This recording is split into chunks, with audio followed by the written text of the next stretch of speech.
Seja muito bem-vindo ao melhor debate teológico da televisão brasileira. E hoje aqui no Vejam Só, nós vamos entrar num assunto que tem uma discussão antiga e que perdura durante o tempo e se faz muito atual também. A gente quer falar sobre essa relação que parece ser muito contraditória entre a ciência e a religião e a Bíblia, de maneira mais específica. Afinal de contas, crescem, na verdade, as teorias, os pensamentos, as ideias combatendo o texto sagrado. E o que a gente quer responder hoje é: a Bíblia pode ser considerada um livro científico? Existe ciência nela? Ou ela é só um registro histórico? Como é que isso funciona? Como é que a gente pode tirar da Bíblia ciência? E se isso é possível, por que o campo científico não dá valor a essas informações? Por que na academia ninguém fala sobre isso? Muito pelo contrário, outras teorias mais combativas são sempre prioridade, em alguns casos exclusivistas também, né? A gente vai poder conversar bastante sobre isso na edição de hoje do Vejam Só, que está apenas começando.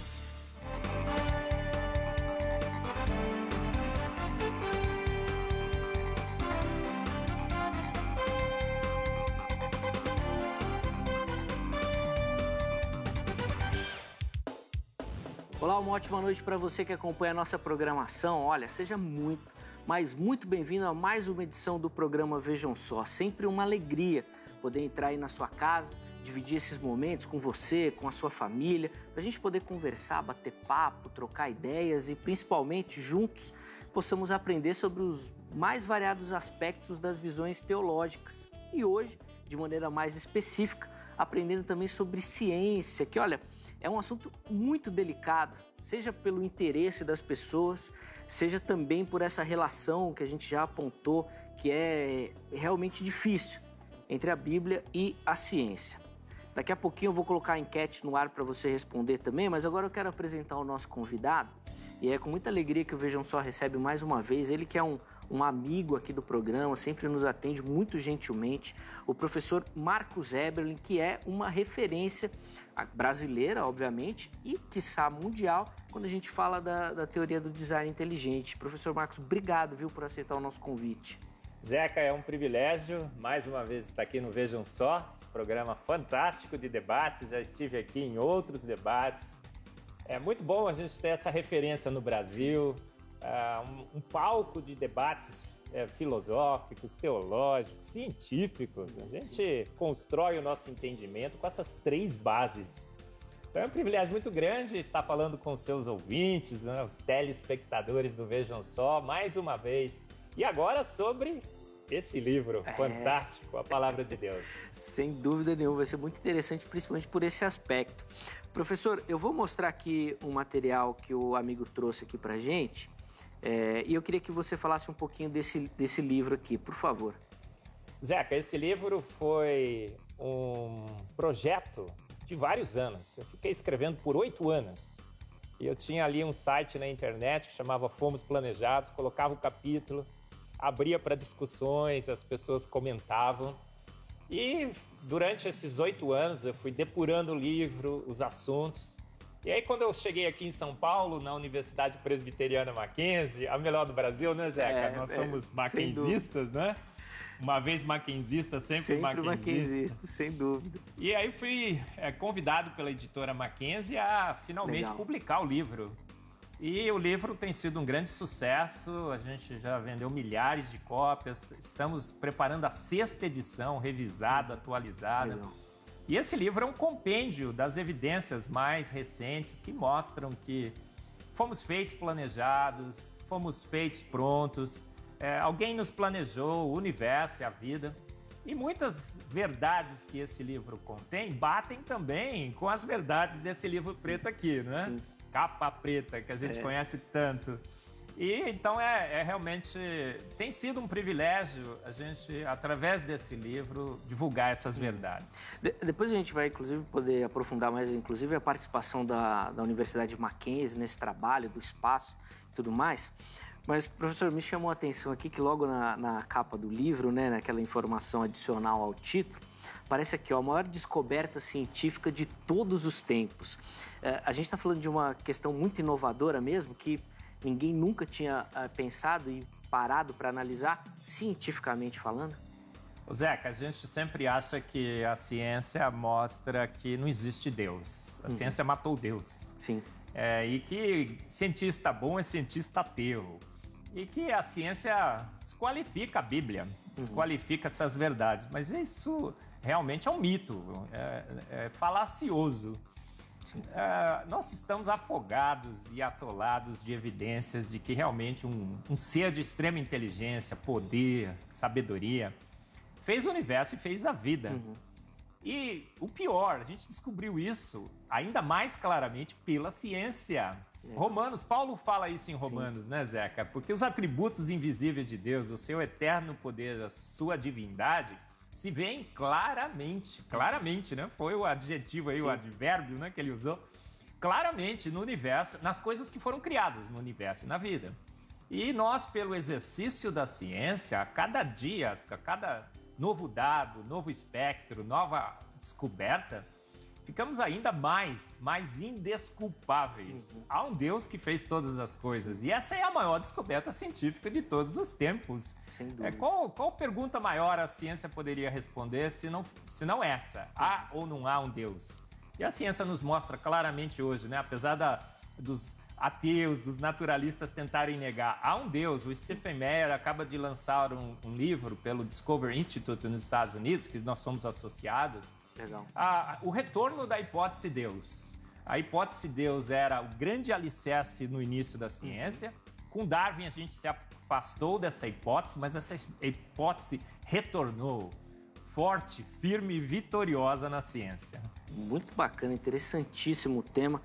Vale muito a pena a gente poder conversar bastante sobre isso. Vamos assistir a matéria que vai dar aí o pontapé inicial na nossa conversa. Na sequência a gente já volta com outras perguntas para o professor Marcos. Vejam só. Muitos dos que rejeitam a fé cristã fazem isso porque acreditam que a Bíblia contradiz a ciência. Mas se existe conflito e contradição reais, depende de como se define a Bíblia e a ciência. Se a Bíblia é definida como um livro de contos de fadas e superstições, e a ciência é definida como fatos comprovados, bem, obviamente vamos ter conflito e os dois serão incompatíveis como fontes de verdade. Se a Bíblia é entendida como a palavra de Deus e a ciência é entendida como uma metodologia necessariamente materialista que exclui a própria possibilidade de Deus, então sim, haverá um conflito. Muitos estudiosos, entretanto, afirmam que essas não são as melhores definições iniciais e que, se pensarmos mais cuidadosamente sobre a Bíblia e a ciência, veremos que elas não estão necessariamente em conflito. Ciência e escritura são completamente compatíveis, desde que se entenda que a ciência é o estudo cuidadoso das obras de criação de Deus. A ciência corre o risco de ser incompatível com a escritura apenas quando as filosofias metafísicas, naturalistas e materialistas são importadas para a definição de ciência. O conflito que parece existir hoje é em grande parte devido a tais suposições filosóficas por parte de muitos incrédulos. Ironicamente, essas suposições filosóficas não podem ser provadas por meio de qualquer observação empírica.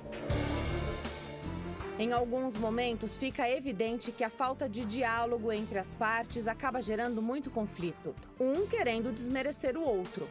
Bom, vamos hoje entrevistar um cientista muito reconhecido e que poderá explicar muito melhor essa relação.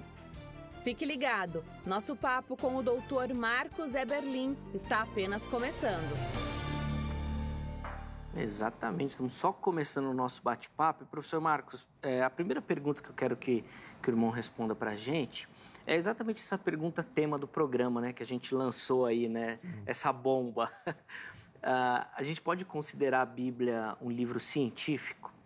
Olha, Zeca, essa pergunta foi muito bem formulada, porque deixou né, as pessoas meio em dúvida.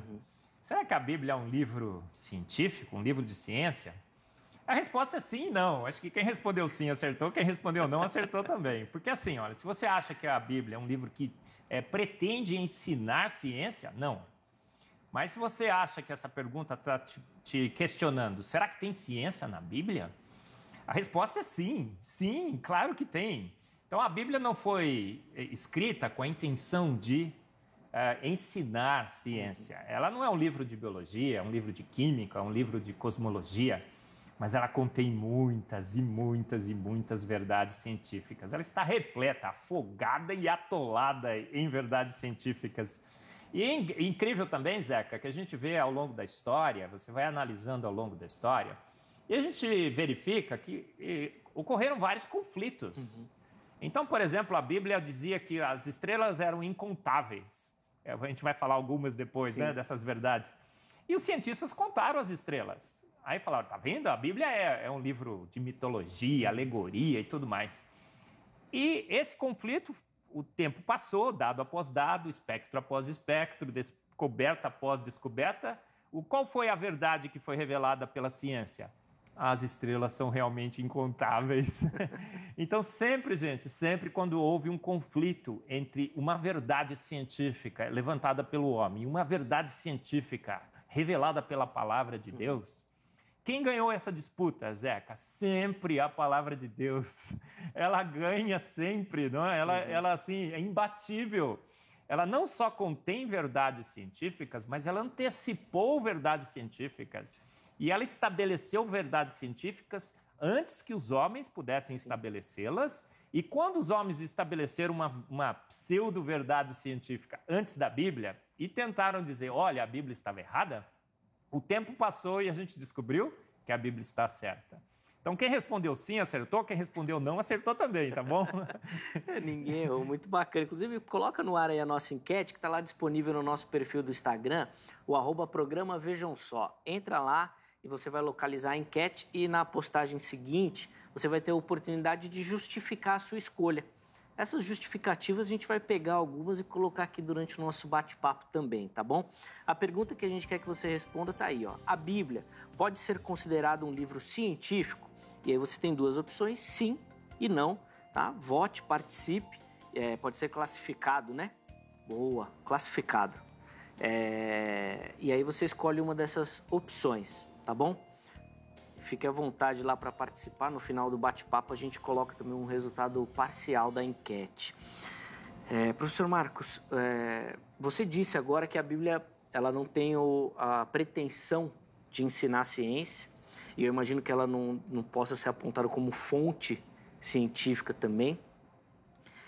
E eu não sei se é exatamente por conta disso, e eu fico com a impressão, totalmente leiga da minha parte, o professor vai poder aprofundar isso, de que a maioria dos argumentos contrários, eles estão recheados de preconceitos e não necessariamente de embasamento científico. Zeca, sem dúvida. Olha, inclusive sobre essa questão, né, foi levantada essa pergunta que está na enquete aí, porque há uma corrente entre nós hoje, inclusive, entre os cristãos evangélicos, que diz o seguinte, não, a Bíblia não tem ciência. A Gênesis não é fato, é alegoria. Gênesis não quer descrever como que o universo foi formado, como Deus criou o homem e tudo mais. É uma história que foi contada para que as pessoas entendessem mais ou menos qual era o plano de Deus. A Bíblia tem verdades religiosas, filosóficas, mas é desprovida de verdades científicas. E que verdades científicas nós encontraríamos na ciência naturalista. Então, tentam tirar a autoridade científica da Bíblia e transferir essa autoridade científica para a ciência naturalista. E esse é um grande perigo e uma grande inverdade, porque, como eu falei, a ciência naturalista é ótima, eu sou cientista, eu labuto na ciência há um certo tempo, ela tem feito grandes descobertas, mas a ciência naturalista, quando ela se contrapõe à ciência da Bíblia, a gente viu sempre que a ciência da Bíblia ganhou. E que as verdades científicas relatadas em toda a Bíblia, mas principalmente em Gênesis 1 e 3, são fatos, não são boatos, não são alegorias. As indicações que a Bíblia traz de como o universo, como a vida foram criados, hoje têm sido corroboradas pela ciência.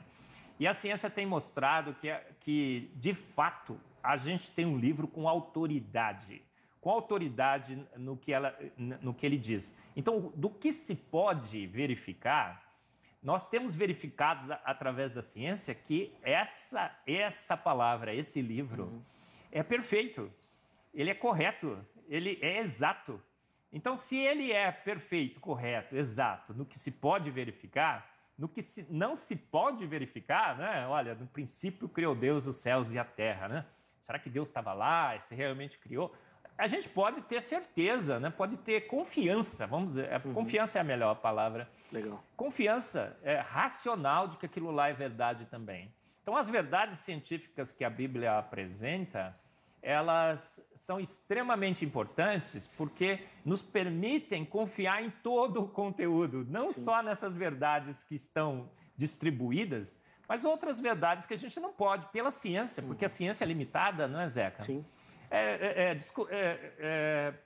Provar pela ciência. Então, quando a Bíblia fala assim, que haverá, nós teremos novos céus e nova terra, que Cristo voltará, não é? Que há um mundo espiritual que a ciência não tem acesso, quando a gente vê que as verdades científicas são realmente verdadeiras e extremamente precisas, exatas, a gente pode confiar, né, de que as outras verdades não verificáveis pela ciência que a Bíblia contém são dignas de toda a confiança. Sim, eu acho que fica evidente, né, professor, que e a própria teologia às vezes sofre com essa questão, que o pessoal acha que é um estudo de Deus, né, do próprio Deus. E não dá para a gente mensurar isso nem filosoficamente, nem nada, é completamente fora do nosso entendimento. Mas daí o pessoal acha que nós vamos conseguir colocar Deus ali em alguns padrões, inclusive científicos, para poder explicar. E aí, professor, eu queria que você falasse um pouquinho dessa questão da entrada do design inteligente nesse circuito, pelo seguinte: o professor é reconhecido nacionalmente e internacionalmente. Só para dar um destaque, em 2016, o Dr. Marcos recebeu a medalha Thomson, que é uma grande referência no mundo científico. Se eu não estou enganado, foi o primeiro cientista fora do eixo Europa, Estados Unidos, Japão, que foi condecorado com essa medalha. Todo esse reconhecimento, professor, que você tem, ajuda a entrada dessa teoria do design inteligente ou não consegue romper essa barreira do preconceito? Não, Zeca, a gente, como eu falei, né, já mencionei aqui, as pessoas em casa e acho que o público em geral tem essa ideia de que cientista bom é cientista ateu. E que todo mundo que defende as verdades científicas da Bíblia, a autoridade científica da Bíblia, seriam desqualificados cientificamente, não é? Ele não tem doutorado, não tem mestrado, a gente ouve muito isso, né? Sim. Como se o título de doutor, né, fosse um selo de autoridade do que a pessoa fala. Não é, mas é bom a gente mostrar que, na realidade, cientista bom não é cientista ateu, não é, Zeca? Porque ganhadores de prêmio Nobel, qual é a porcentagem de ganhadores de prêmio Nobel de ateus? O que você acha? Você tem esse número? Eu não tenho, mas eu imagino que de ateu professo poucos. Olha, 90%, gente, 90% dos ganhadores de prêmio Nobel, Zeca e todos que estão nos ouvindo, eram ou são pessoas que creem em Deus. Só 10% dos ganhadores de prêmio Nobel ateus. Então, nós temos na ciência, desde o início, a ciência nasceu com a percepção de que havia um Deus, a ciência nasceu com a percepção que fomos criados à sua imagem e semelhança, portanto, nós tínhamos a mente de Deus e, portanto, entenderíamos a sua criação. Os grandes cientistas, Planck, Pasteur, Boyle, Pascal, Schrödinger, Maxwell, o maior de todos, o Pasteur, né, que foi o que descobriu, né, a parte de homoquiralidade, vacinas e todos os seus trabalhos levaram. É um homem que declarava claramente que um pouco de ciência nos afasta de Deus, muito nos aproxima. Sim. Então, a academia está repleta de grandes homens cientistas que declaram abertamente a sua... não crença em Deus. Eu digo que eu não creio em Deus, eu tenho certeza absoluta que ele existe, pelas evidências que eu tenho. Então, todos esses prêmios que você mencionou, essas condecorações, e que, pela misericórdia de Deus, eu tenho obtido, acho que são importantes em mostrar que a boa ciência, os cientistas, né? Os cientistas de renome pelo mundo, a gente tem vários e vários. O James Tour, nos Estados Unidos, é um dos maiores cientistas da atualidade. Os seus indicadores assim são top, top, top. Legal. Você entra na internet, você vai lá, põe James Tour, T-O-U-R. Você vai ver ele declarando claramente, pelo exercício da minha profissão, eu vejo Deus ali nas minhas moléculas. Que legal. Então, a autoridade, se você quiser encontrar autoridade em quem fala em títulos, em realizações científicas, você vai encontrar vários, não só eu, mas vários outros, que têm esses títulos, que têm essa autoridade científica, declarando hoje claramente de que há um Deus que fez todas as coisas. Que legal, isso é fundamental. E professor Marcos, até para a gente preparar o terreno aí, para a gente entrar de cabeça nessa história do livro, da Bíblia, com ciência, eu quero entender dois aspectos. Primeiro, a academia, as faculdades, né? A própria ciência e a influência que ela tem. Porque eu fico com a impressão, assim, a gente não pode falar de nenhuma outra teoria, só da teoria da evolução. Não pode falar, não existe, não tem, não vale, não tem livro, nenhum livro que falando sobre isso. O quanto que essa barreira ainda precisa ser rompida para que esse conhecimento, né, chegue em larga escala, principalmente nas nossas escolas. Zeca, a gente nasceu na ciência com a percepção de que... A ciência nasceu com a percepção de que havia um Deus. Deus é o grande fundamento da ciência. Há um Deus que governa o seu universo com leis imutáveis. É por isso que vale a pena fazer ciência. Mas em 1859, infelizmente para a ciência, um homem escreveu um livro, Charles Darwin, A Origem das Espécies, que da origem das espécies nada fala. E esse livro chegou numa época em que o positivismo, o iluminismo estavam muito fortes. E a ciência, infelizmente, se desviou do seu bom caminho, o caminho dos seus pioneiros, e adotou a evolução como seu grande paradigma. Virou um dogma. É o mantra sagrado da ciência hoje. Evoluímos, natural e sucessivamente, gradual e sucessivamente. Somos amebas evoluídas, né? Eu e você, né, Zeca? E todos que estão nos ouvindo. E isso é mais lei do que a lei da gravidade. E a ciência começou a anunciar ao mundo que isso já estava estabelecido. Ponto final, acabou. E o que acontece? Dado após dado, espectro após espectro, passados 150 anos, a verdade que é enfatizada a cada avanço da ciência é que os pioneiros estavam certos. Os grandes pioneiros da ciência, Boyle, o pai da química, Pascal, Schrödinger, Pasteur, eles estavam certos. E agora a gente tem que voltar atrás. O cientista tem que chegar perante o público, encarar uma câmera como estou fazendo agora e falar, gente, desculpa, erramos. E o erro foi muito grande. A gente anunciou ao mundo, não é? Que não, aquela hipótese estava errada, a gente já é mais lei do que a lei da gravidade. Darwin foi o homem que teve a maior ideia de todos os tempos. E agora a gente vai ter que chegar aqui humildemente, reconhecer que erramos. E cientista não gosta de reconhecer que errou, não é? Cientista não gosta de ser humilde, né? Normalmente ele é um pouco arrogante, né? Um pouco soberbo. Então essa soberba da ciência é que está impedindo hoje da gente reconhecer que fizemos um grande erro. E que está agora na academia, no ensino, ainda mantendo, não é, sobre a força de um decreto científico, a evolução como sua única opção. A gente pode optar, o professor chega na sala de aula, né, Zeca, e fala assim, olha, vocês podem optar por qualquer teoria para a origem do universo e da vida, desde que seja a teoria da evolução. Sim. Você tem várias opções, desde que seja a teoria da evolução. Mas a ciência demora, às vezes, para... Thomas Kuhn já disse isso, né? Para mudar os seus paradigmas. Mas a força dos dados, que é o grande chefe... Os dados são... o grande chefe da ciência são os dados científicos. E a força desses dados está nos impelindo a reconhecer o erro. E os cientistas terão que fazer isso. Isso já está em curso. A teoria do design inteligente cresce no mundo inteiro. a gente tem cada vez mais e mais adeptos, os cientistas estão reconhecendo que erraram e que os pioneiros estavam certos. Os pioneiros eram defensores do design inteligente, Zeca. E a teoria do design inteligente nada mais é do que uma volta às nossas origens. A boa e velha percepção de que fomos feitos prontos por um ser de extrema inteligência e que Gênesis 1 e 2, né, nesse livro aqui, declara desde o início. A gente já sabia pela Bíblia, né?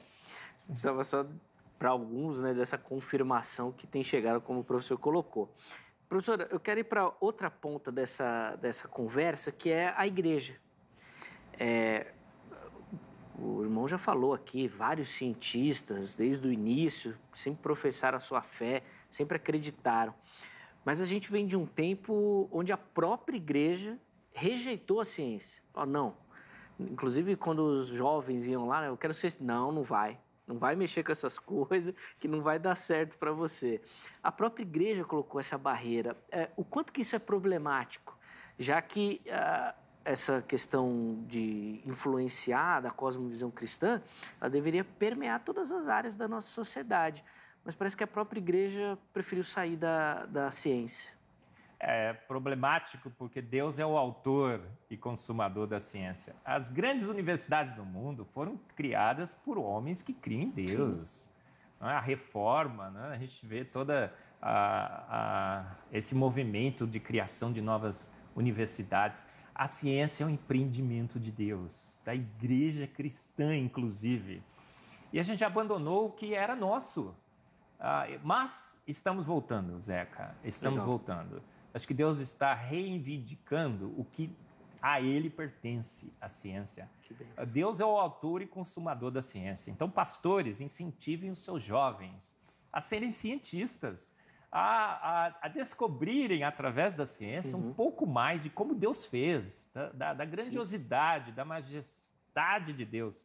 Agora, tem uma outra vertente nas igrejas que diz o seguinte, então é o seguinte, a Bíblia é alegoria, a ciência naturalista é verdade absoluta, e a gente tem que se render a isso, e temos que fazer agora um pacto com Darwin. Deus é amigo de Darwin, Darwin está certo, e a gente tem que esquecer que a Bíblia tem verdades científicas, e vamos continuar a nossa vida agora com casamento com a ciência naturalista. Deus guiou a evolução e o evolucionismo teísta tem entrado também nas nossas igrejas e nos induzido a fazer um pacto com a ciência naturalista.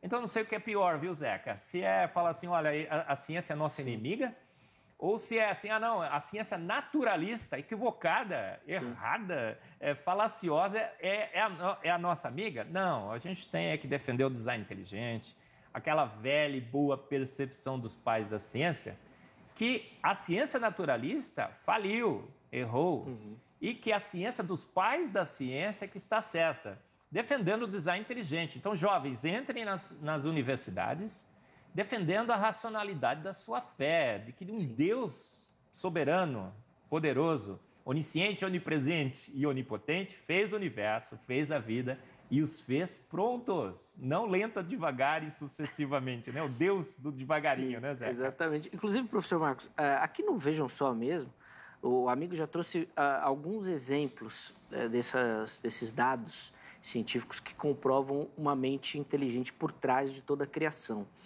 Eu lembro, assim, de cabeça aqui rapidamente, do ovo, dos raios solares, da fecundação do óvulo.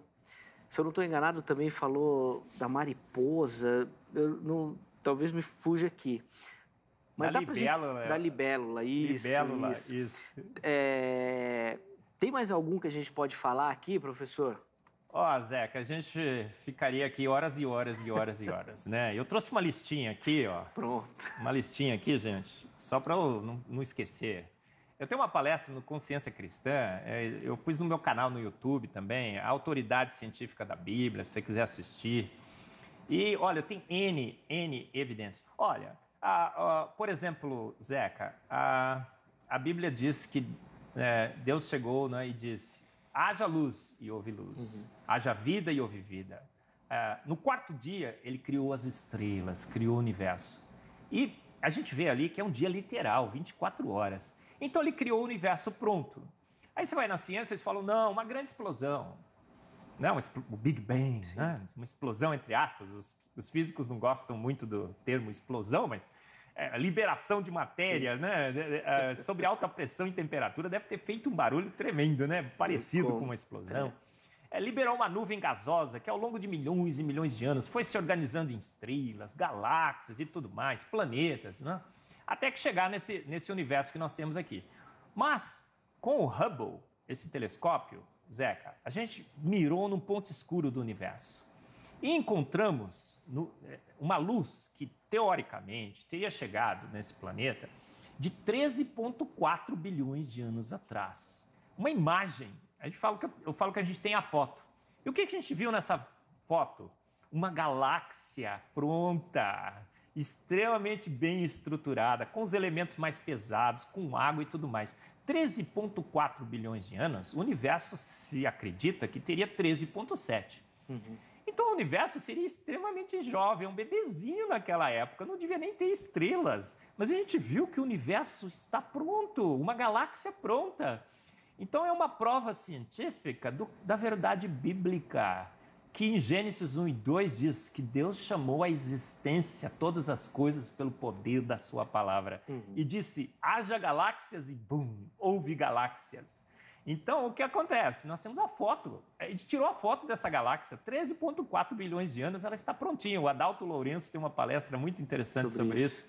No segundo TDI Brasil, você pode procurar no YouTube, você vai encontrar. E mais evidências hoje que o universo foi feito pronto. Então, há uma constatação incrível, né, de uma grande verdade bíblica que a própria ciência hoje revela. Essa história de lenta, gradual e sucessivamente, que devagarinho, né, todas as coisas iriam se arrumando. A gente tem um planeta Terra, Zeca, com mais de 1.200 condições únicas que só esse planeta Terra tem. Aí Carl Sagan, né, que é o grande ídolo do naturalismo, disse assim, olha, o planeta Terra é um ponto pálido, azul, insignificante, perdido na imensidão do universo. E como o planeta Terra, deve existir milhões e milhões de outros planetas. Isso é verdade? Mentira! O planeta Terra é único, 1.200 condições únicas que só o planeta Terra tem. A gente vai na Bíblia e fala assim, o universo é o meu trono, Deus fala, e a Terra é onde eu descanso os meus pés. Então, um local extremamente importante, a Terra, são descobertas e mais descobertas que nós temos na ciência que corroboram que, por design inteligente, o universo e a vida foram feitos prontos. Professor, tem muita gente que com a leitura da teoria do design inteligente, eles acabam indo para um lado, quando fala dessa mente que planejou, extraterrestres, forças que vieram de outros lugares. E antes da gente ir para o intervalo, eu queria que o amigo falasse um pouquinho sobre isso aí para a gente. De onde que nascem essas questões aí? Zeca, eu sempre lembro de um versículo bíblico que diz que nós somos a noiva de Cristo. E a noiva é só uma, né? E isso parece que é verdade. A gente prospectou o universo. Uma outra verdade bíblica, parece que somos únicos. A Bíblia diz isso. Carl Sagan disse que deveríamos encontrar milhões e milhões de outras civilizações por esse universo. Olha só, maldito homem que confia no homem. E vai atrás dessas teorias de homens. Carl Sagan disse isso. Mas a gente já prospectou o universo por dezenas e dezenas de anos, com os nossos telescópios e tudo mais. Se existissem milhões e milhões de civilizações, a probabilidade nos diz que uma dessas civilizações, ou várias delas, seriam muito mais avançadas do que a nossa. E já teriam chegado aqui. Ou pelo menos a gente teria detectado sinais dessas civilizações. Uma estação espacial abandonada, uma nave que estaria se deslocando pelo espaço. Sinais, a gente pôs as nossas antenas lá no programa 7, e a gente descobriu o que, na realidade? O universo está completamente vazio de evidências de outras civilizações. Nunca encontramos, e parece que nunca encontraremos. As evidências são todas essas. O planeta Terra é único, e o homem nesse planeta Terra é único também. Outra grande verdade bíblica, referendada pela ciência. Carl Sagan disse que encontraríamos milhões e milhões de outras civilizações baseadas no naturalismo. Pela Bíblia, uma só, uma terra só, né? É o escabelo dos meus pés, né? Onde eu descanso os meus pés. E somos a noiva de Cristo, a coroa da criação. Tudo batendo exatamente com a boa ciência. Muito bacana. No próximo bloco a gente vai mergulhar aí de cabeça nessa questão da autoridade científica da Bíblia. O professor vai ter a oportunidade de trazer os exemplos. Aqui já deu alguns, né, durante a fala aqui, mas a gente vai poder aprofundar isso daí, tá bom? Antes do intervalo, anota o telefone da Agrade, da Academia Teológica da Graça de Deus, que é parceira aqui do programa Vejam Só, e que é o lugar preparado para você que já tem o dom, o talento, já gosta do estudo das Sagradas Escrituras, para você poder aprimorar, poder lapidar esse seu dom, tá bom? Então anote o telefone, código 11, porque a secretaria é aqui em São Paulo, 3115-0819. Anota e em horário comercial você liga para pegar todas as informações, tá bom? Não precisa ligar lá agora, não tem ninguém para te atender. E aí você vai perguntar a unidade mais próxima, os cursos oferecidos, valores e tirar todas as suas dúvidas para ser o próximo aluno da Agrade, tá bom? Eu quero falar também do nosso QR Code, pronto, já apareceu aqui no seu monitor. Aproxima o seu celular e automaticamente você será direcionado lá para o nosso canal do YouTube. Lá você acompanha a nossa programação ao vivo, simultaneamente, além de ver e rever todas as nossas entrevistas, inclusive tem outras entrevistas com o professor Marcos lá, com o próprio Adalto Lourenço, tem muito material lá para você pesquisar, pode compartilhar esse conteúdo também, fica à vontade, basta você se inscrever no nosso canal. Além disso, os demais endereços da HIT vão aparecer aí no seu televisor, página do Facebook, perfil do Instagram, curta, siga, e aí você vai ter todas as informações dos nossos bastidores aqui. É muito bacana para você que gosta da nossa programação, tá bom? Vamos para o intervalo rapidinho? Tempo de tomar uma aguinha. Daqui a pouquinho o programa Vejam Só estará de volta.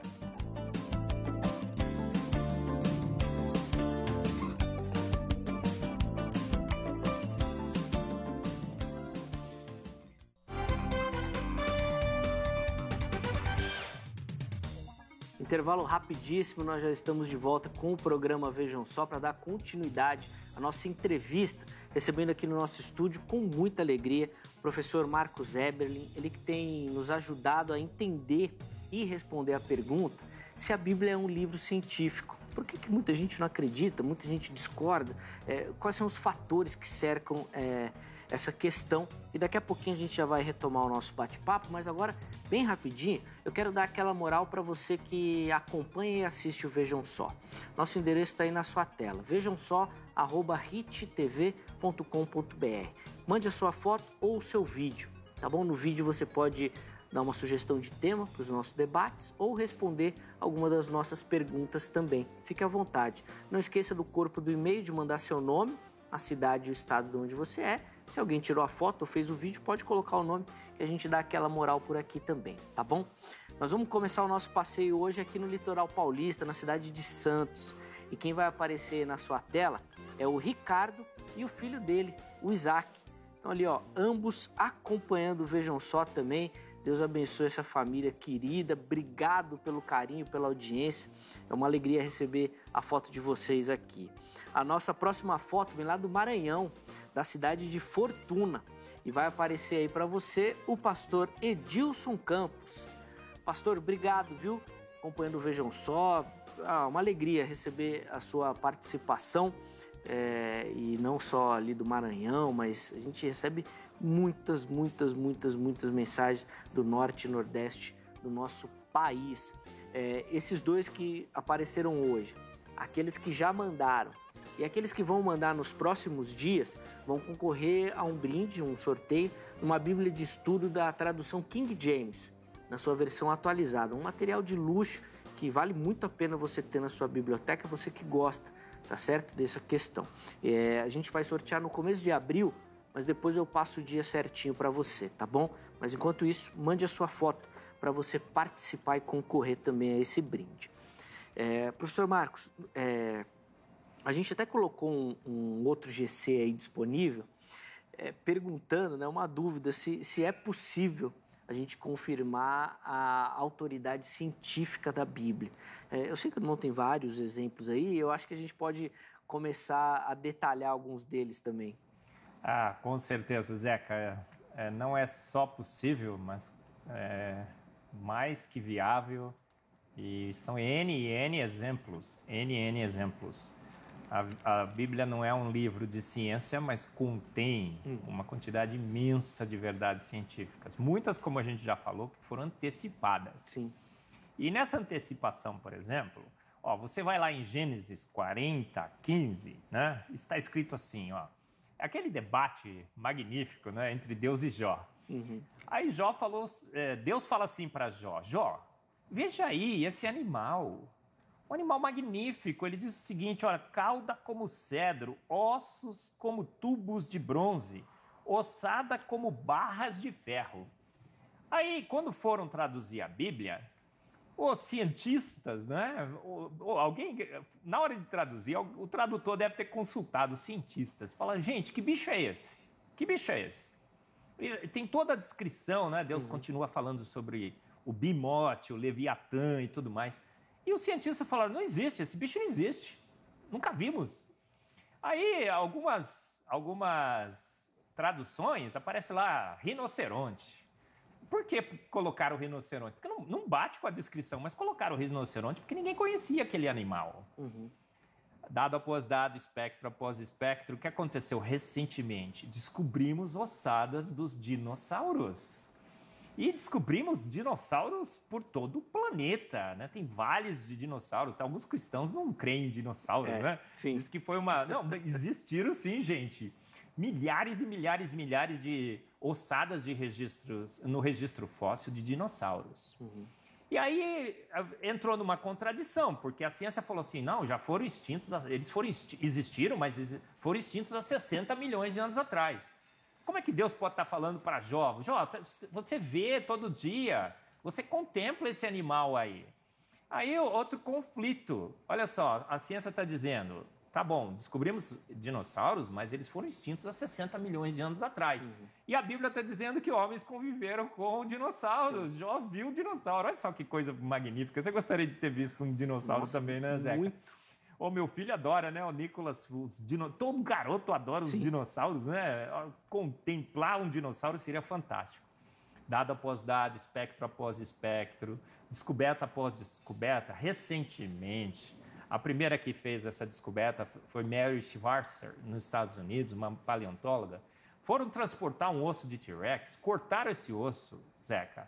O osso ainda cheirava mal, tinha tecido mole, células sanguíneas. Hoje já cortaram o osso de dinossauro por todos os cantos desse planeta. Encontramos 14 diferentes tipos de biomoléculas. Encontramos proteínas, DNA que se degrada rapidamente. Apesar dos naturalistas ainda ficarem tentando justificar que proteína e DNA permaneceriam intactos por 60 milhões de anos, o que é uma estupidez, gente, é uma estupidez, né? Não tem outro adjetivo para achar que proteína e aminoácido e DNA se preservariam em um osso por 60 milhões de anos. Eles tentam justificar, mas é mais claro do que o claramente de Romanos, né? Sim. Os dinossauros foram extintos há poucos anos atrás, milhares, não milhões. Olha só uma outra grande verdade científica da Bíblia. Ela antecipou a existência dos dinossauros que o homem não conhecia, porque Deus descreve um dinossauro, provavelmente o bimote, o mais próximo é o braquiossauro, aquele dinossauro imenso, magnífico. Ele diz assim, é a obra-prima da minha criação entre os animais. E é realmente um bicho magnífico, imenso, forte, né? Toda a sua estrutura óssea. E a Bíblia dizendo que Jó contemplou um dinossauro. Aí eu falo assim, olha, o pessoal fala, o Marcos anda falando por aí que os homens conviveram com um dinossauro. Olha só que herege que ele é. Gente, herege não. As verdades científicas mais recentes nos mostram, né, Zeca, que os dinossauros foram extintos há poucos anos atrás. Sim. E a ciência descobriu isso, uma grande verdade científica desse livro aqui. Digno de toda a confiança, gente. Quando a ciência contradizer, né, se opuser à verdade que está anunciada aqui, o que é que você deve fazer? Por uma fé cega ficar com a Bíblia? Não fique por uma fé cega. por uma experiência repetida e continuada ao longo dos séculos. Toda vez que houve um conflito entre a ciência de homens e a ciência da Bíblia, a ciência da Bíblia sempre venceu e continuará vencendo. Inclusive, acho que dá até para a gente falar um pouquinho disso, professor, que você acabou de citar, a própria arqueologia, né, bíblica, ela responde a todas essas indagações que a Bíblia apresenta, que a ciência não acredita. Localização de lugares, pessoas e tudo mais, a ciência não consegue derrubar, né? Olha, Zeca, eu tenho uma listinha aqui, né, que eu concentrei na química, na física, na cosmologia, que são as áreas que eu tenho mais conhecimento. Mas se você trouxesse o Rodrigo Silva aqui, né? Sim, sim.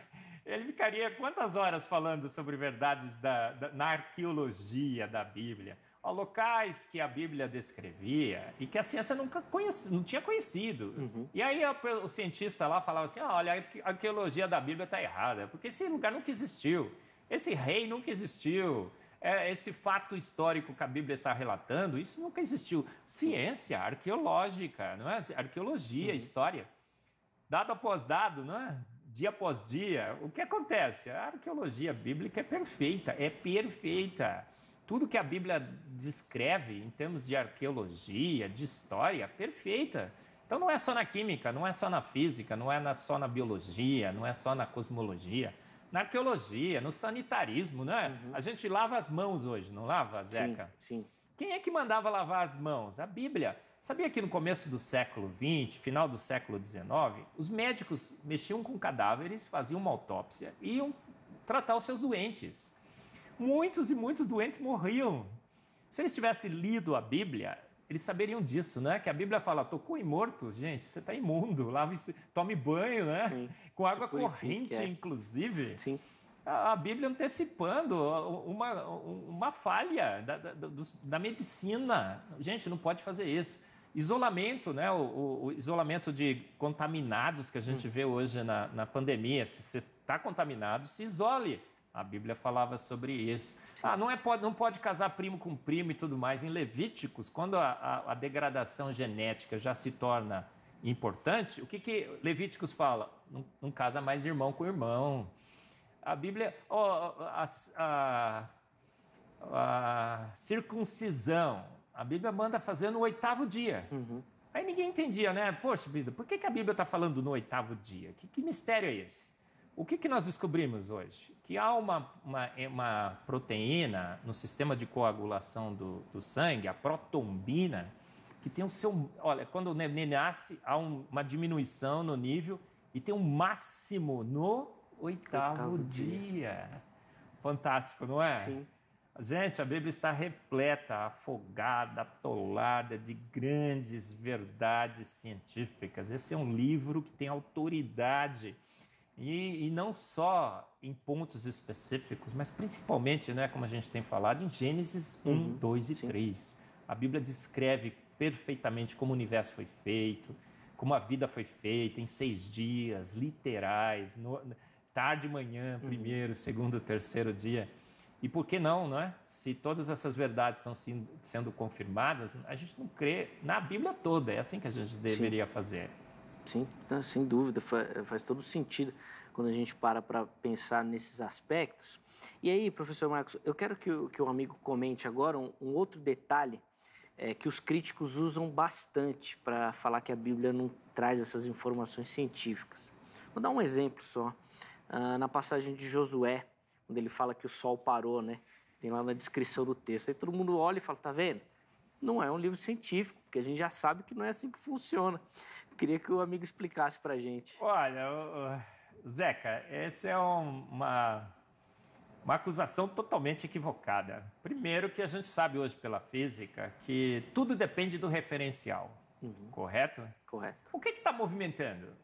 Como é que a gente sabe quem é que está movimentando ao redor do outro? Não tem um referencial absoluto no universo. Não tem esse referencial absoluto. E a Bíblia, óbvio, usa o referencial terrestre, de um observador terrestre. Então, olha, primeiro ponto para a Bíblia aí, né? A perspectiva do relato bíblico é do observador terrestre. E para o observador terrestre, o sol parou, né? Aí o pessoal vai falar assim, nossa, Marcos, mas se o Sol parou, a gravidade faria com que todo o universo entrasse em colapso. Gente, aí Jesus vem, se faz homem, não é? Carne e osso, e anda sobre as águas. Por que Jesus andou sobre as águas? A Bíblia fala, perguntaram para Jesus, por que vocês fazem esses milagres? Ele fala, para que vocês creiam. Sim. Aí Jesus anda sobre as águas. Eu falo que ele é um exibido e um exagerado, né, Zeca? Ele precisava andar sobre as águas num dia, ele pegou um dia calmo, não, uma tempestade. Por que ele quis andar sobre as águas? Porque ele falou assim, olha, eu criei a gravidade, gente, e a gravidade me obedece. Se eu falar gravidade está anulado o seu poder, está anulado o seu poder, eu ando sobre as águas. E aí, quando Deus falou assim, ó, Sol, pare, o que aconteceu, gente? O Sol parou. Se Deus chegar e falar assim, Sol, dê uma piruleta qualquer no céu, ele dará. É a autoridade de Deus que naquele momento parou o Sol.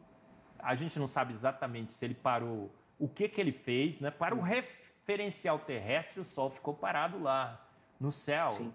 E ele fez... que mecanismo que ele usou para fazer isso? O poder que ele tem não foi a gravidade, porque a gravidade, ele cancelou a gravidade. Sim. Jesus, quando está andando no meio da multidão, a mulher que vertia sangue, ele toca. Tá. E o que ele diz, Zeca? Alguém me tocou. E senti que... Saiu o poder de mim. Senti que de mim saiu o poder. Que poder é esse, Zeca? É um poder que só ele tem. Ele domina forças, ele domina processos e mecanismos que nós não conhecemos, que não estão presentes nesse universo. É só o poder da sua palavra encadeia forças e processos que nós não conhecemos. Então, quando ele falou, senti que de mim saiu o poder, foi uma força que imediatamente curou aquela mulher. Então, quando Deus falou assim, o pessoal fala assim, nossa, isso seria muito difícil para o universo. Para Deus, para o universo é facinho. Zeca, ele fala assim, pare, e o universo para. Não é nesse Deus que você crê, Zeca? Sim. É o Deus que eu creio, acho que todos que estão nos ouvindo, sim, é nesse Deus que você crê também, não é? É um Deus que fala e pelo poder da sua palavra as coisas acontecem. Sim, inclusive a própria narrativa bíblica fala que nunca existiu um dia, nem voltará a existir como aquele, né? Por conta da parada do Sol, o tempo que durou aquele dia, né? Já traz essa informação também, é muito interessante. Professor, a gente conversava um pouquinho antes de começar o programa e eu queria que você comentasse sobre essa influência da teologia liberal, principalmente nessa questão mais desse evolucionismo teísta que tem crescido bastante. Explica para a gente o que é esse evolucionismo teísta e como que a teologia liberal abraçou essa ideia e vai divulgando aí pelo mundo. Zeca, assim, as minhas palestras são sobre química, física, cosmologia, às vezes me aventuro, né? E nunca pensei um dia em fazer uma palestra ou estar aqui com você hoje falando sobre as verdades científicas da Bíblia. Então, eu sempre vou mais pelo lado da ciência, não misturo muito com teologia, não porque eu não gostaria, mas porque eu sou teólogo, né? Aprendi muito de teologia, mas não sou teólogo. Mas um dia eu estava escutando um podcast e alguém falou assim, olha, porque a Bíblia não tem verdade científica, gente. Fala que tem uma explosão atômica aqui, não tem não. A gente não encontra. Aqui tem história, tem teologia, tem fé. Ele falou assim, ele falou que tinha fé, mas não tinha verdade científica. Eu quase caí da cadeira, né, Zeca? Eu falei, o que é isso, rapaz? Eu milito na ciência há muito tempo, eu sou químico, eu conheço um pouco de biologia, de física, de cosmologia. Aí esse livro está abarrotado de evidências. Mas por que ele falou isso? É óbvio, a gente entende isso do ponto de vista filosófico e teológico. Querem tirar a autoridade científica da Bíblia e querem transferir essa autoridade para a ciência naturalista. Querem transferir essa autoridade para Darwin. É Darwin que explicou como a vida surgiu. Querem transferir essa autoridade para a física. Foi a física através do Big Bang. E querem desqualificar o Gênesis 1, 2 e 3 como um relato histórico, fidedigno, digno de toda confiança. Quando você desqualifica o relato histórico de Gênesis, você corrompe 11 doutrinas básicas do cristianismo. Ao corromper essas doutrinas, o que acontece? você dá margem a outras interpretações e outras doutrinas, o liberalismo. E o liberalismo entra nas nossas igrejas. E aí tudo é relativo, não é? A verdade não é a mais absoluta. A gente tem que se render a Darwin, é o darwinismo. Aí o evolucionismo teísta passa a ser a nossa grande cosmovisão. Olha, Deus não participou do processo, ele só deu a partida. Os processos naturais foram criando todas as coisas, o universo e a vida. Quando tinha 10 mil humanos lá, os semi-humanos, né, Homo sapiens, Deus escolheu um casal, soprou nele o fôlego da vida. É a única coisa que Deus fez. E a partir desse momento ele adquiriu, então, o imago Dei. Gente, é um compromisso que corrompe a nossa fé. Corrompe aquela boa e velha fé que eu aprendi com os meus pastores desde pequenininho. Sim. Corrompe aquela mensagem que eu aprendi com a minha professorinha na IBD. E a gente não pode deixar isso acontecer, né, Zeca? Olha, eu já falei isso, vou repetir. Professorinha minha da IBD, eu não lembro mais seu nome, mas, irmão, o que você me ensinou, hoje eu aprendi pela ciência que é verdade absoluta. Fomos feitos prontos por Deus de extrema poder e sabedoria. Esse livro, Gênesis 1, 2 e 3, do começo, meio ao fim, é verdadeiro, é literal. A gente tem que reconhecer que um Deus Todo-Poderoso fez o universo, fez a vida, os fez prontos em 6 dias e há pouco tempo atrás. Eu sou criacionista da pior espécie, né, Zeca? Porque ser criacionista já é complicado. E eu sou criacionista de terra e universo jovem, o herege dos hereges dos hereges. Né? O Adalto Sim. também, junto comigo. Nós abraça essa causa. Né? Abraçamos essa causa. Por que eu sou um criacionista de terra e universo jovem? Porque a ciência me fala que a Terra e o universo são jovens. E a minha Bíblia também revela isso. A boa ciência com a boa fé, a boa interpretação da palavra caminhando juntos. Sim, tem até uma teoria dentro da teologia que é aquela do gap, né? Do versículo 1 de Gênesis 1:1, do 1:2, né? Que entre um e outro existem ali milhões de anos separando aquele período ali. Há vários gaps, né? Olha, tem outra verdade científica, vocês podem assistir minha palestra lá, eu detalho mais na consciência cristã, que é o seguinte, olha, os patriarcas viviam 900 anos, a Bíblia diz isso, né? Em média. Aí, se fosse uma historinha que alguém estava contando, ele não ia colocar 900 anos, porque a gente olha 900 anos e fala, nossa, é impossível, né? Aí, depois dos patriarcas, depois de Noé, o que acontece, Zeca? A longevidade começa a cair. E cai ali para 100 e poucos anos e tudo mais. E a Bíblia é incrível, né? Na cronologia bíblica, ela fala assim, e Noé viveu tantos anos, e Lameque viveu tantos anos, e Matusalém viveu tantos anos. A gente fica perguntando, por que a Bíblia perderia esse tempo com tanta coisa importante para falar e fica dando quantos anos os patriarcas viveram, todo mundo viveu? É incrível, Zeca, porque nós fomos verificar isso e o que acontece? No início, nós éramos geneticamente puros. Então, a genética favorecia uma longevidade muito grande. Depois de Noé, os seus filhos tiveram que repovoar a terra. E eles não eram mais geneticamente puros. E houve ali um gargalo genético. E esse gargalo genético teve suas consequências. É a mesma coisa de casar primo com primo. Caiu a longevidade. E esse decaimento, fomos calcular, Zeca, o decaimento é exponencial. E, estatisticamente, você vai analisar esse decaimento, ele é 95% exponencial.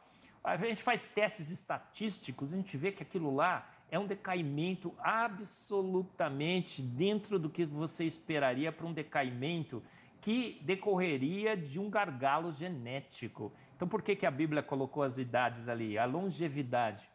Para mostrar que a sua cronologia é perfeita. Se você põe gaps essa cronologia, essa estatística vai para o espaço.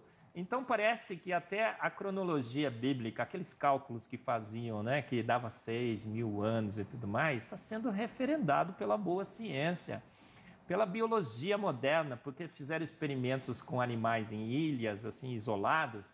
Esse decaimento exponencial por gargalo genético é o mesmo relatado pela Bíblia. Incrível. Professora, é uma questão que é muito intrigante, quando você diz da criação da terra pronta, né?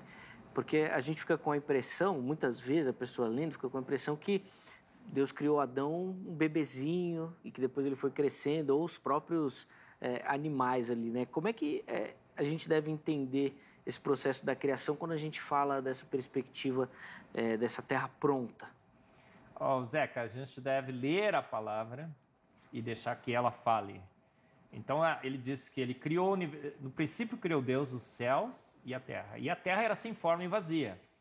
Então, ela não estava estruturada ainda. Aí Deus fala o seguinte: haja então separação entre a parte, as águas e a parte seca. E aí ele vai estruturando o seu planeta. É assim que a gente tem que entender como ele fez, como está relatado na Bíblia. E é incrível também, né? Mais uma outra grande verdade científica da Bíblia. Quando Gênesis fala que Deus está moldando essa terra que não tinha forma e agora está dando forma a essa terra, ele diz que a parte que tinha água era uma só, um único mar e um único continente. A parte seca, ele não diz várias. Mas quando a gente vai olhar no planeta Terra hoje, tem 5 continentes. Aí um cientista poderia dizer, tá vendo? A Terra está errada. Ele disse uma parte seca só, tem 5. Mas o que nós descobrimos hoje, Zeca? Que existia um único continente no passado, a Pangeia, né, como Sim. muitos conhecem. E que por deriva continental, movimentação das placas tectônicas, uma descoberta recente, a gente vê claramente que esse grande continente ele se partiu e se separou. Mas quanto tempo faz que isso aconteceu? A gente vê que eles se encaixam ainda perfeitamente. Então parece que um grande acidente, um grande evento, uma grande catástrofe nesse planeta causou essa separação. E essa separação é relativamente recente. O dilúvio bíblico. Sim. O dilúvio bíblico. Então nós temos N evidências. A formação do planeta Terra, a formação do universo, como descritas na Bíblia, corroboradas por grandes descobertas científicas, como, por exemplo, a movimentação dos continentes, né? A deriva continental, placas tectônicas. Sim, inclusive tem alguns estudiosos bíblicos que falam que se, por exemplo, o apóstolo Paulo tivesse acesso a todo esse conhecimento que a gente tem hoje, ele com certeza escreveria outras questões relacionadas a isso, tamanho o avanço que a gente teve nessa questão de resultados científicos, práticos, comprovados. Nosso conhecimento hoje é muito maior e eu também sou dessa opinião, professor, que isso não deve nos afastar, mas deve nos colocar de joelho diante desse Deus grandioso e maravilhoso. Zeca, a Bíblia fala que a fé não é um suicídio intelectual, Sim. não é? A fé é o firme fundamento firme. Estais sempre prontos a dar a razão da vossa esperança. Isso. A razão da vossa esperança. Aí Deus fala, né? Fazei prova de mim, fazei prova do meu livro, da Bíblia, da minha palavra. E o que a gente tem feito através da ciência é exatamente isso. Mostrado que a gente não crê em ET, fada madrinha, chupacabra, né? E tal, outras coisas. A gente tem uma fé racional. Sim. Totalmente baseada e fundamentada na razão, na ciência. A ciência testifica Deus, ela tem Deus como seu autor e consumador. E pelos achados científicos, nós podemos satisfazer a nossa mente e fazer com que essa fé atinja, através de uma mente racional, o nosso coração. Sim, é fundamental isso, esse termo fé racional faz o olho brilhar, assim, né? Que a gente não precisa apagar nada disso, muito pelo contrário, quanto mais conhecimento a gente tiver, mais a gente vai se aproximar desse Deus grandioso. Deixa eu colocar aqui, professor, antes da gente encerrar, o nosso tempo passa muito rápido por aqui, né? Alguns comentários que a gente pegou lá no nosso perfil do Instagram, respondendo a nossa enquete. Eu quero começar com a resposta da Paty. Pode colocar aí na tela para a gente. Ela fala o seguinte, né, respondendo a pergunta. Não, a Bíblia não pode ser considerada um livro científico, pois a intenção da Bíblia é mostrar o plano redentor de Deus para a humanidade. Volta aqui para mim. Professor, vai bem naquilo que o irmão explicou no começo, né? Não é o objetivo principal, mas falar que não tem é demais, né? Olha, está certo o comentário, realmente esse é o grande objetivo da Bíblia. Mas, fazei prova de mim, a fé é o firme fundamento. Então parece que o autor da Bíblia é único, não é, Zeca? Sim. Quis também colocar no seu texto algumas formas de você confirmar que ele é verdadeiro, que ele é digno de confiança. E através da Bíblia a gente vê várias declarações científicas. A Bíblia fala assim, olha, tá vendo? O Sol é o luminar maior e a Lua é o menor. Por que ele pôs isso? Para a gente ir lá verificar e depois medir e ver que o Sol é bem maior do que... Ele diz assim, olha, Deus faz um desafio, incontáveis são as estrelas. Aí o cientista vai lá e mede e conta. Mas ele fala assim, não, incontáveis. O meu exército celestial é incontável. E ele faz um desafio, né? Nos Salmos, nós temos um desafio ali. Ele fala assim, ó, vê se consegue contar as estrelas. E hoje a gente sabe, né, que são 2 trilhões de galáxias, aproximadamente 100 bilhões de estrelas em cada uma dessas galáxias. Aproximadamente 2 trilhões com aproximadamente 100 bilhões de estrelas em cada uma. E aproximadamente vezes aproximadamente dá o quê? Não sabemos. A gente não sabe. Então, assim, a intenção maior é Deus se revelar ao homem, seu plano de redenção, inclusive. Mas ele colocou ali várias verdades científicas para que a gente fosse tirar a prova. Sim. Fazer a prova. E essa prova mostrar que esse livro é realmente digno de toda confiança. No que se pode verificar e no que se não pode verificar. Inclusive, o próximo comentário vai nessa linha, professor. É o comentário do No Senhor. Eu imagino que seja ali o título do perfil dele, né? Ele fala que sim, a Bíblia pode ser considerada um livro científico, pois ela contém fatos históricos e científicos, muitos a ciência nem explica. Tem muita coisa lá que a ciência ainda não conseguiu chegar, professor? Sim, olha, como eu disse, né? Muitas descobertas científicas foram feitas depois que a Bíblia já tinha declarado, não é? Incontáveis são as estrelas, né? Em Jó também, Deus fala assim, olha, a constelação de Órion, né? As Pleiades, né? Que são as 3 Marias. Ele fala assim para Jó, consegue segurar essas aqui juntas? Consegue separar essa outra constelação? A gente foi descobrir depois de muito tempo, né, que a constelação que está junta, que Deus fala que está junta, eu já nem lembro mais, aqui na minha colinha tinha, né? A que está junta está fortemente ligada por gravidade. E as que ele diz assim, consegue juntar? Elas estão se dissipando porque a gravidade não é suficiente. Então, há uma grande descoberta científica que corrobora uma verdade científica que a Bíblia já declarou. E várias outras verdades científicas que a Bíblia fala que a ciência até hoje nem sabe exatamente como decifrar. É incrível, um livro totalmente... Acertou também, né, quem fez esse comentário. Ela tem verdades, ela não é um livro científico, mas contém grandes verdades científicas. Sem dúvida. Inclusive, antes da gente encerrar, coloca o resultado parcial aí da nossa enquete, que é bem emblemático, ainda que o professor tenha dito que o sim e o não ambos estão certos, né? Vamos lá. A Bíblia pode ser classificada como um livro científico? 45% respondendo que sim, pode. 55% dizendo que não pode. Eu acho que sobre aquele aspecto que o professor levantou faz muito sentido, né? Ela não é o objetivo principal, mas ela contém muita informação. Então a resposta certa é essa, né, gente? Ela não é um livro de ciência.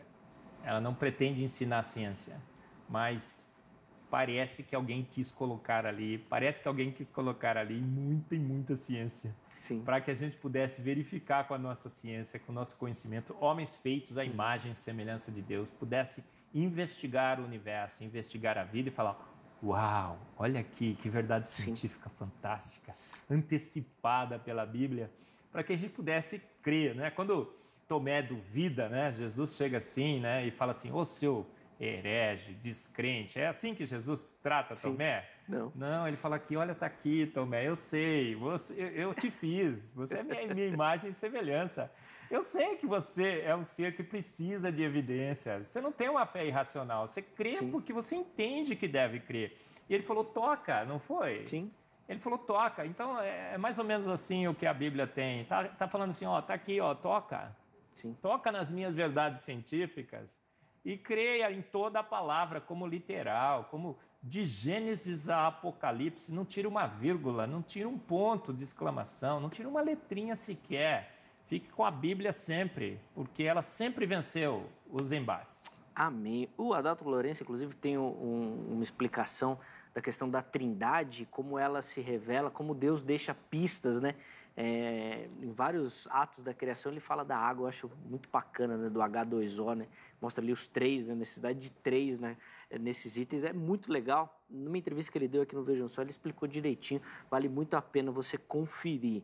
Professor Marcos, obrigado, viu? Infelizmente o nosso tempo terminou, mas eu quero agradecer ao amigo pelo carinho, na certeza de que outras oportunidades vão aparecer para a gente poder conversar mais. Zeca, ficou aquele gostinho de que gostaria de ter falado mais, né? Porque é um assunto inesgotável. Sim. Olha, quando Deus fala, olha, e vi que era muito bom, era perfeito, e agora não está muito mais, muito bom, por causa da segunda lei da termodinâmica, né, da entropia. São verdades e mais verdades. Gente, estude, assista a minha palestra, assista as palestras do Adalto Lourenço. Foi um bate-papo aqui preliminar, a gente poderia ficar por horas e horas e horas comentando as inesgotáveis verdades científicas da palavra de Deus. Sim, para a gente encerrar, professor, você tem um programa também na TV, né, da Igreja Presbiteriana de Pinheiros, falando sobre o tema, sobre ciência e fé? O pastor Arival, aquele maluco, beleza? Quando eu cheguei lá, né, agora eu vim para São Paulo e estou frequentando a Igreja Presbiteriana de Pinheiros, e ele falou assim, né, professor, faz um programa aí, Fé e Ciência. Então, toda quarta-feira, 20 horas, na IPP-TV, você tem o programa Fé e Ciência, que nós discutimos essa boa relação entre fé e ciência, a boa interpretação da palavra e a boa interpretação dos resultados científicos sempre andaram juntas. Sim. Então, se você quiser assistir, também ficam gravados no YouTube da Igreja Presbiteriana de Pinheiros. Trouxemos só feras, viu? Só gente que não conhece nada. Né? O reverendo Ageu Magalhães, Adalto Lourenço, Rogério Aventura, falando sobre o DNA mitocondrial. O Marcos Davi agora falou sobre Darwin na sala de aula, como a gente ensina tantas coisas equivocadas na sala de aula. Sim, muito bacana a gente ter essas informações. Olha, professor, obrigado novamente. Obrigado a você que nos assistiu, que deu o carinho da sua audiência. Espero ter colaborado aí, como o professor Marcos falou, para colocar uma sementinha no seu coração para você avançar na pesquisa e no estudo desses temas também, tá bom? Um forte abraço, aproveite o seu final de semana e até segunda-feira com mais uma edição do programa Vejam Só.